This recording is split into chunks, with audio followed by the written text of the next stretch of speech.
Welcome to Choice Classic Radio. Like us on Facebook, subscribe to us on YouTube, and help keep this show alive by donating at choiceclassicradio.com.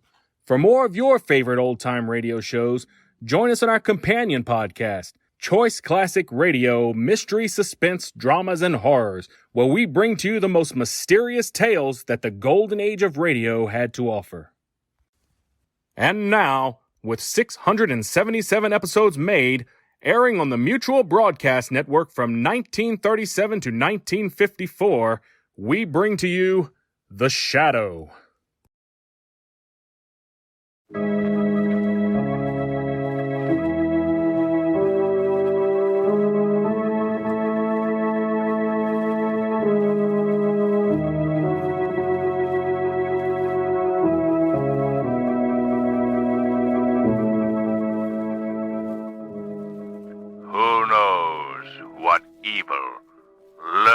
In the hearts of men.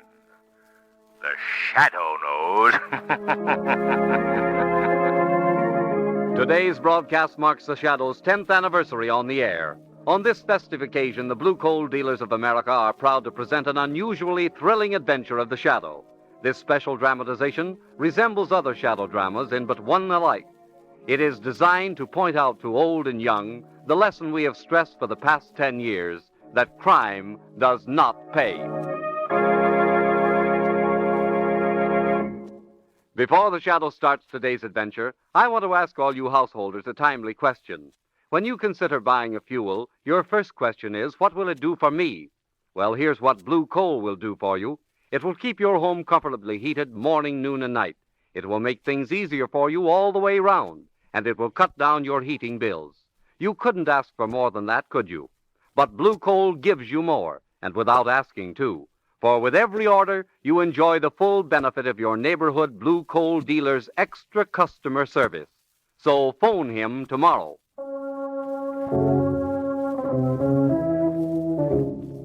The Shadow, mysterious character who aids the forces of law and order, is in reality Lamont Cranston, wealthy young man about town.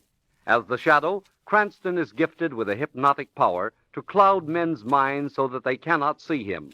Cranston's friend and companion, the lovely Margot Lane, is the only person who knows to whom the voice of the invisible Shadow belongs. Today's story, The Ghost of Caleb MacKenzie.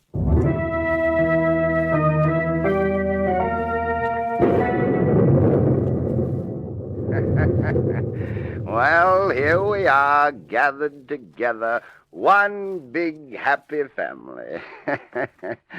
Happy family. I wish you could all see yourselves as I see you. You're vultures, vultures, waiting for the poor old carcass to die. Of course, I don't include you in that description, Margot. As merely an old friend of the family, you understand that I didn't mean you. Oh, I understood, Uncle Caleb. But she's the only one that I exclude. Still bitter, aren't you, Dad? I thought you'd be the first to speak, Paul. You always have been. You take after me in that respect, I guess. I hope that's the only characteristic of yours that I have. No, that's what I call putting the cards on the table. I've always admired you for that, son. You make no pretense of your hatred for me. It is more than I can say for the rest of you. Oh, come now, Caleb. I've been waiting for you to say that, my dear Damon. No family gathering is ever complete without your injection of the phrase, "Oh, come now, Caleb." I believe you first said it when I was 6 and you were 3. And as I recall, you were even then seeking something from me. Toys it was in those days. Why do you insist that all of us hate you, Caleb? Because it's true, Damon. In each of you, the hatred has a different basis. My son Paul hates me because he feels that I've been a tyrant. That's why he left home. And you, Damon, your hatred is based on envy. You're jealous of the money I've made, the power I've gained. And how do you classify me, Caleb? Well, now, Marie, you, my dear wife, you're in a class by yourself. Yours is a long-suffering hatred, a patient one. I shouldn't have classified you that way when you left me 10 years ago. Your loathing was stronger then, but Being apart from me, seeing me only once a year, has tempered the emotion. I see. However, I can't say that time has lessened that feeling in your son. His name has no place in this conversation. Mother, please. Still protecting that misshapen, sniveling son of ours. Don't talk that way about him. How else could he be described? Look at Please. him. To think that he bears my name, Caleb Jr. I've heard enough. At least when my first wife bore me a son, she bore me a man. Paul is a man. Shut up, you hear? Let me finish. I haven't described his hatred yet. I've saved that, because his is the most bitter of all. It's a cunning hatred, a hate that you drilled into him from the day he was born. Dad, please. For Mother's sake. For Mother's sake. Always that's been your cry, Caleb Jr. I think I'd better be leaving, Uncle Caleb. I have someone waiting in the village. No, please, Margot. I asked you here tonight so that I might see one friendly face, even if it wasn't one of the family. No, you must stay. Well, I... Sit down, please. Thank you. You see, Margot, this little ceremony only takes place once a year. I invite all my beloved kin here so that they may closely inspect my state of health. If I look wan or pale, perhaps it reassures them that the MacKenzie fortune will soon pass into their hands. Oh, come now, Caleb. Let's break this up, shall we, Dad? I'm sleepy and I'm bored. Of course you are, Paul. Of course you are. But I have a little announcement to make. An announcement about my will. You've made out a will, Caleb? Yes, my eager brother. Yes, I Well, have. where is it? Who has it? Now, Damon, a little decency, if you please. I'm still alive, you know. I beg your pardon, Mr. MacKenzie, but it's 10 o'clock, sir. No, thank you, Williams, thank you. That means bedtime for all of you. Show them to their rooms, Williams. Same old regimentation. I shan't see any of you in the morning, so perhaps I'd better say goodbye until next year. Good night, Uncle Caleb. Good night, Margot. Oh, I hope none of you forgets about the will.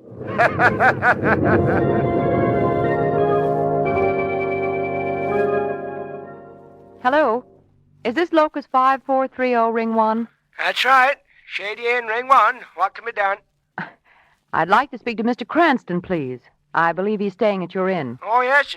He's the city fellow sitting right here in the lobby. I'll fetch him for you. Oh, for the joys of a bucolic soul. Hello? Hello, Lamond. Margot, it's after midnight. I thought you'd be in bed. No, I couldn't sleep. Lamont, would you mind terribly coming out here? I'd like to go back to the city tonight. Why, what's wrong? Well, I'll tell you when you get here. Well, I'll be right over. Goodbye. Goodbye. Sending out an SOS, Margot? Oh, Paul, you frightened me. I'm sorry. I thought everyone was in bed. Oh, I've been outside taking a walk. Cigarette? Yes, thanks. I'm sorry you had to be in on that little session tonight. My Uncle Damon sitting around whining, my dear stepmother glaring at us, and my beloved half-brother simpering in a corner. You know, as much as I dislike Dad, I can't blame him for despising them. Oh, Paul, it all seems so stupid, this yearly gathering of your clan. Well, it always will be stupid until my father's dead. Paul, what's that? Sounds like someone coming down the hall. But who can it be? Looking for something, Junior? Oh, it's you, Paul. Yes. I was just going for a glass of water for Mother. You'll excuse me, please? Sure. That guy gives me the creeps. Always getting something for Mother. Oh, now, Paul, there's nothing wrong in that. I know, but... Say, what is this, Pennsylvania station? Everybody's up. Here comes Williams. Good evening, sir. Good evening, Miss Lane. Good evening, William. Where are you going with that sandwich, Williams? It's for your father, sir. He's in his study. Sandwich? Say, that gives me an idea. How's about we raid the icebox, Margot? Doggone, why not? I haven't done that in this house since I was 16. And as I remember that icebox... What was that? Sounded like Williams. Come on, Margot. He's in Dad's study. Mr. Paul! Mr. Paul! What is it, Williams? What's wrong? It's your father, sir. What about him? He's been stabbed in the chest. He's dead.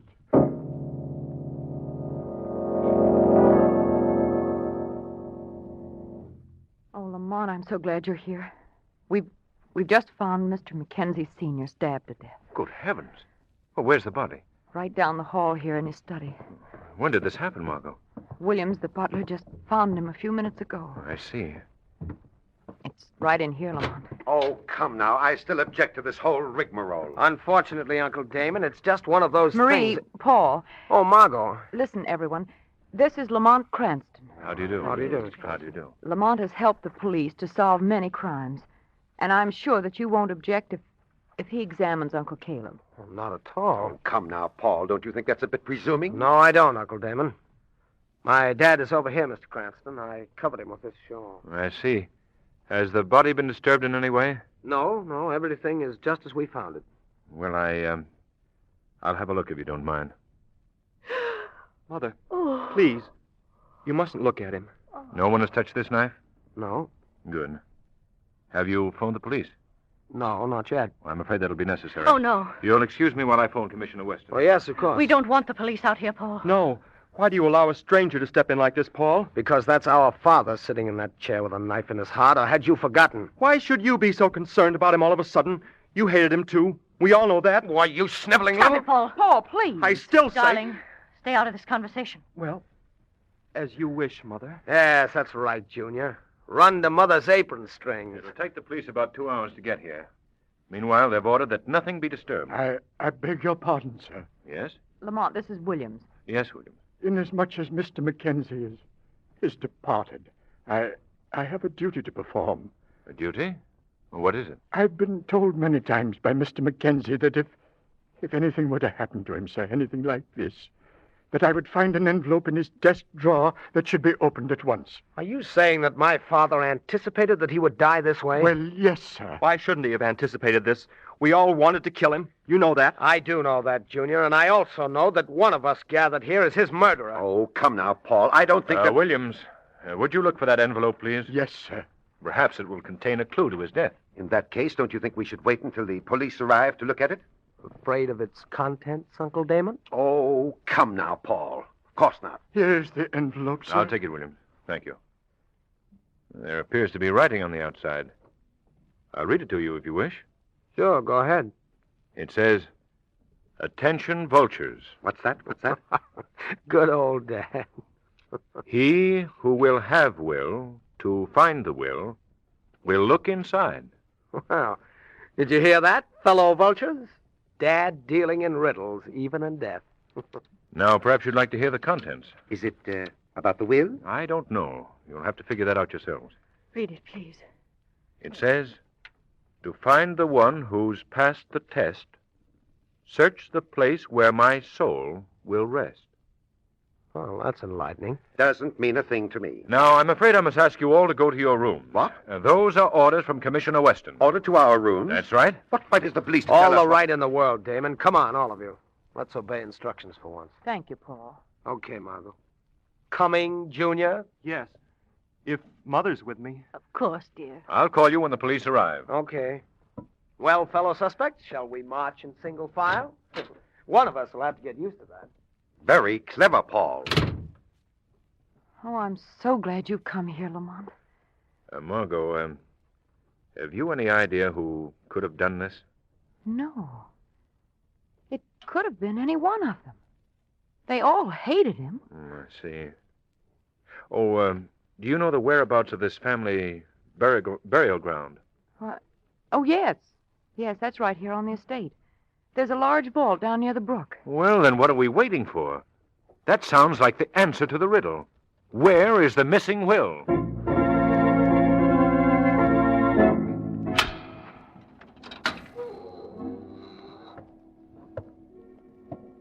find the one who's passed the test, search the place where my soul will rest. This must be it. It must be. Now I shall find the will. What's that? Who's that? Who's there? Come now. Stop shining that light in my eyes. Who are you? Speak up.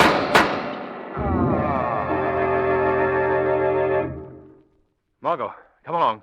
Our killer's loose again. Those shots seem to come from the vault. Yes, let's hurry. Look, Margot. Someone just ran out of the vault. See, running into the woods. Shall we go and see who it is? It's too late. We'd better look down on the mausoleum. I better go first, All Margot. right. Give me that flashlight. Here you are. Thank you. Oh, wait a minute. I've just... Easy, Margot, now. Oh, it's Uncle Damon. Yes. I'm afraid he's dead, Margot. Oh, Lamont, how awful. Well, we know now, Margot, that this missing will is important enough for someone to murder for it.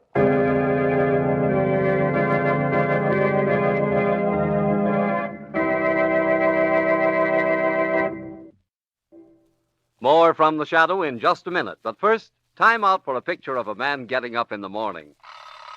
Oh, boy, it's plenty cold this morning. I'll soon fix that. Oh, those slippers. Oh, there they are.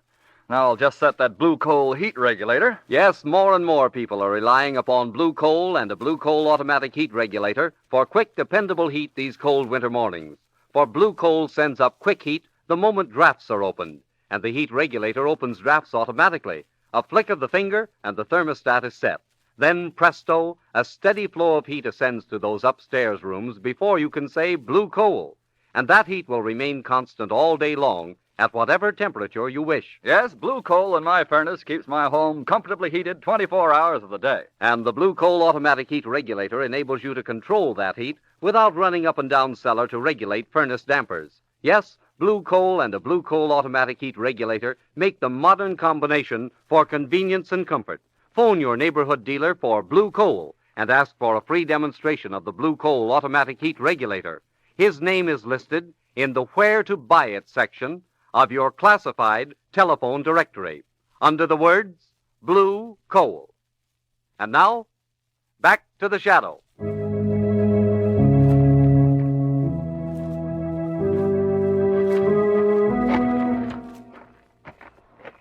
Lamont, do you think it's all right leaving Uncle Damon's body out there in the vault? Until Weston and his men arrive, yes.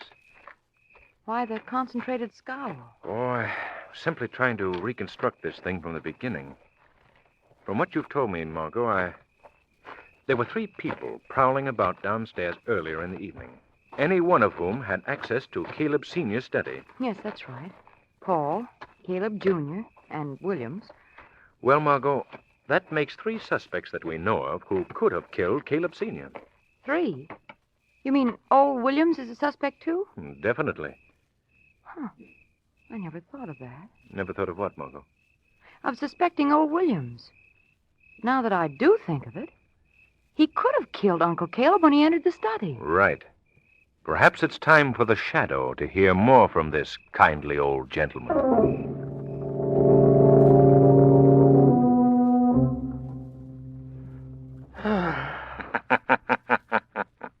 What was that? Sorry to disturb your reveries, Williams. What in the name of... Who's talking to me? I am called the Shadow.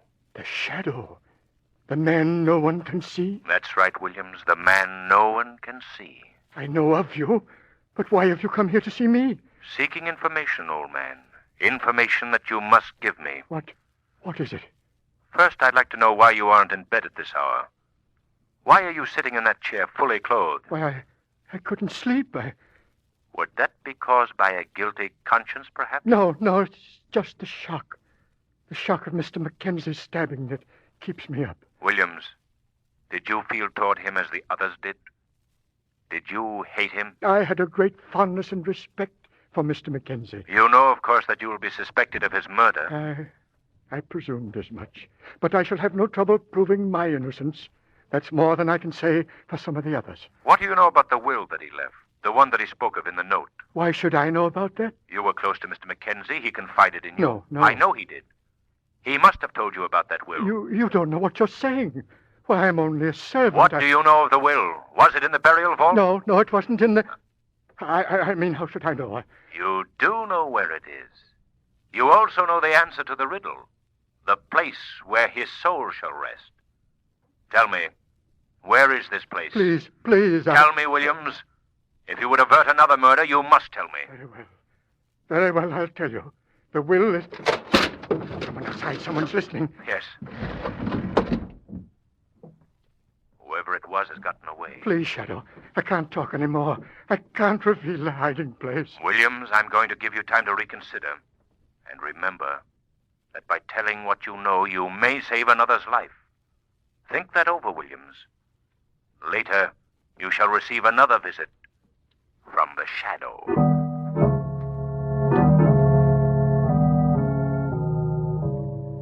And then, Margot, just when he was about to tell where the will was hidden, a noise outside the window frightened him.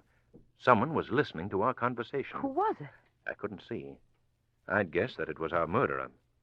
Did you hear anyone moving about the house? No, I didn't. I met Paul, though, as I was coming in. Oh? What was he doing? Just going into his room. I see. Well, this is one time that I wish Weston could get to the scene of a crime a little faster. We have too many people to keep track of alone, Margot. Lamont, did you hear that? Yes, come on, quickly. Sounds seemed to come from down the hall. What were those shots, Margot? We don't know yet, Paul. Old William's door is open. Perhaps we'd better look there first. I'll go down the hall and see if young Caleb and Marie are all right. Oh, Margot, wait. Why? What is it? There's no need of going there. I've found the victim. Who is it, Lamont? It's old Williams. Oh, no. He's been shot through the head.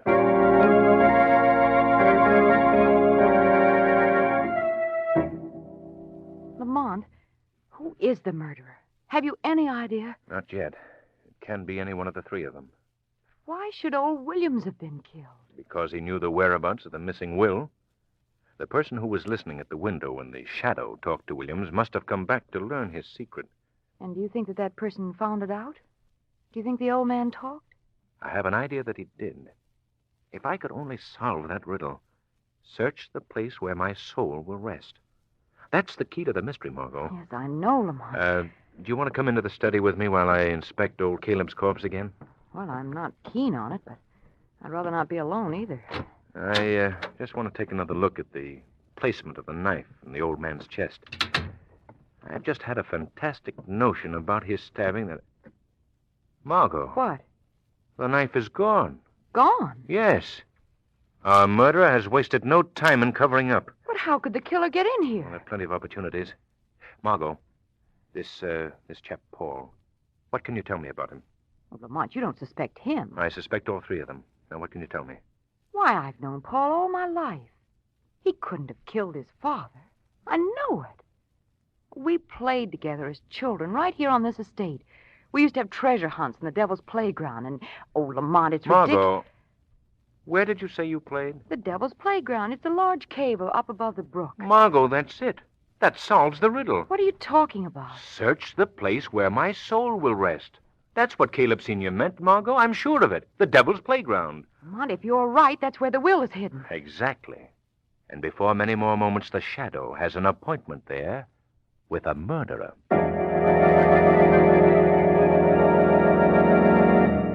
I demand to know why you're here in the Devil's Playground, Paul. For the same reason that you're here, my dear stepmother. Then you followed me, didn't you? No, that wasn't necessary. I know this place very well. And you've come here seeking the will? Exactly. You'll never get it, do you understand? Oh, so you found it. Yes. I found the will, and I'm going to keep it. What was that? You'll forgive my intrusion, I hope. Who spoke? Who was that? I am known as the Shadow. Where are you? I can't see you. Don't worry too much, Marie. No one has ever seen this fellow. What do you want here, Shadow? Well, my clever friend, I've come in quest of a murderer. And I believe my search is ended. What do you mean? One of you has come here because of the information that you learned from old Williams.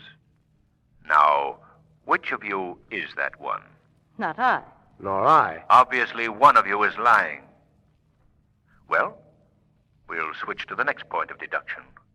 The search. The search for the murderer's gun. I'm sure that neither of you will object to this, so we'll just proceed. What makes you so positive, Shadow? But don't you see, Mrs. MacKenzie? This is your chance I to... warn you, don't come near me. Why not, Mrs. MacKenzie? Is it because you're afraid I'll find that gun? Answer my question, Mrs. MacKenzie. Very well. This is my answer. Marie, you have the gun. Yes. So keep away from me, both of you. You particularly, Mr. Shadow. I don't like your inquisitive spirit. You forget I have the advantage of invisibility. I think this gun will remove that so-called advantage. So, You wish to add me to your list of victims, Mrs. MacKenzie. I can't believe that she's the killer. That is the same gun that shot Damon and old Williams, isn't it, Mrs. MacKenzie? If you're that clever, you shouldn't have to ask, Shadow. Why did you do it, Marie? I'll answer that. Damon was unfortunate enough to be in her way, and old Williams was killed when he revealed the hiding place of the will. Isn't that true? Yes, that's true. You also feared that they might be named in the will as your husband's legatees, didn't you? Very interesting. Go on. But what of Dad? And she murdered him, too. No, I don't believe so. She didn't murder Dad? No, but she thought that her son Caleb did. That's not true. My boy had nothing to do with my husband's murder, nor did I. I admit I did kill Damon Williams, but I had nothing to do with the first murder. Well, then who did? You. You did, Paul. Well, that's a lie. That's a lie. You can't frame me for your crime. Just a moment. I don't think either of you is guilty of the murder of Caleb Sr. Then who did do it, Shadow? We should learn presently. I've heard enough. I'm leaving here, and neither of you had better try to stop me. Put down that gun, Marie. I'm sorry, Paul, but you'll be the first to go. Marie, don't, you fool! Give me that gun, Mrs. MacKenzie. No. Oh. Thank you, Shadow, for saving my life. Whatever it's worth. If you don't mind, I'll take that copy of the will, too. Give me that. Give it back to me. Hold up, Paul.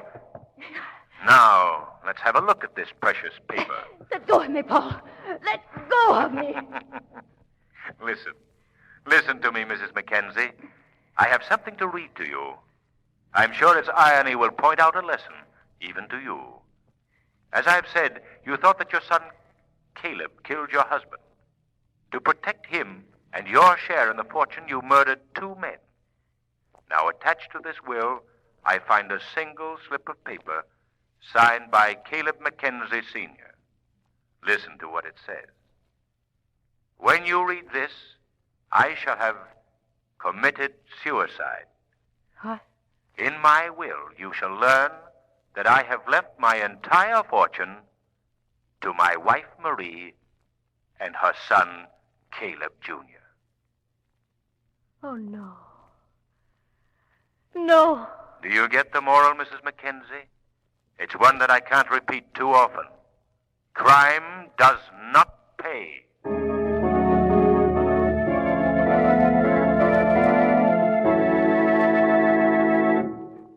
And now, before we hear from the Shadow again, here's John Barclay, America's home heating expert. Say, Mr. Barclay, may I ask you a question? Certainly, Mr. King. Well, I've often heard you mention the check damper on the furnace, and I've never quite understood what function it performs. Is it really necessary? Mr. King, the best way I can explain the function of the check damper is by comparing it to the accelerator on your car. You know how you press down on the accelerator when you want to go faster. Well, you mean that the check damper speeds up the burning of the coal? Precisely. When you want your furnace to produce more heat, you just close the check damper. And when you want the coal to burn slower, you open the check damper. Oh, I see, Mr. Barclay. Well, I should say the check damper is very important. Mr. King, the check damper is so important that anyone whose heating plant is not equipped with one should have it installed immediately. Well, thank you, Mr. Barclay. Now I know what it's all about. Glad to help you out, Mr. King. And if any of you listeners have a heating plant without a check damper, or if you have a heating problem, here's what you do. Simply call your neighborhood blue coal dealer.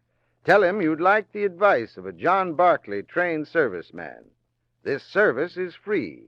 Thank you.